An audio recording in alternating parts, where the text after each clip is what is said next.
বন্ধুরা, এটা একটা রাধা গোবিন্দের মন্দির। ঘাটেশ্বরা রাস্তার ঠিক পাশেই এই মন্দিরটা। একজন জমি দান করেছে, তাই এই মন্দিরটা তৈরি হয়েছে। এখনো বেশ কিছু কাজ বাকি আছে।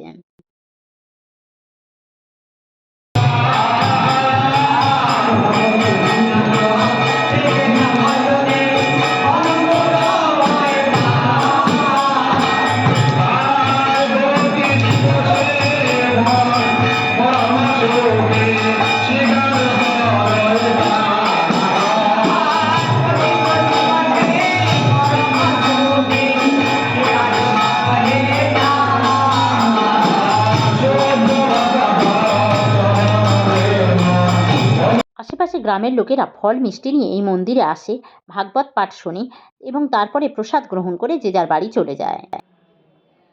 বিভিন্ন রকম সবজি দিয়ে একটা বিশাল বড় কড়ায় ভোগ রান্না হচ্ছে। এই ভোগ হয়ে যাওয়ার পর ঠাকুরকে নিবেদন করা হবে এবং তারপরে সবাইকে বিতরণ করা হবে। দেখুন কি সুন্দর করে ভোগ রান্না হচ্ছে। ভোগটা প্রায় হয়ে এসছে। যতক্ষণ ভোগ রান্না হচ্ছে ততক্ষণ সাধু সন্ন্যাসীরা ভাগবত পাঠ করছে। এই ভোগের জন্য কোনো পয়সা দিতে হয় না। প্রণামী হিসেবে যার যতটুকু সামর্থ্য সে ততটুকুই দেয়। ঠাকুরকে নিবেদন করছে তাই মন্দিরের দরজা বন্ধ করে দিয়েছে। মন্দিরে এখন অনেক কাজই বাকি আছে। একটু একটু করে মানুষ দান করছে আর সাধুরা একটু একটু করে মন্দিরটা তৈরি করছে। এই অঞ্চলের মানুষদের একাদশীর দিন ভগবানের কাছে আসার একটা সুযোগ তৈরি হয়েছে।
পূজা হয়ে গেছে, তাই প্রসাদ বিতরণ করা হচ্ছে।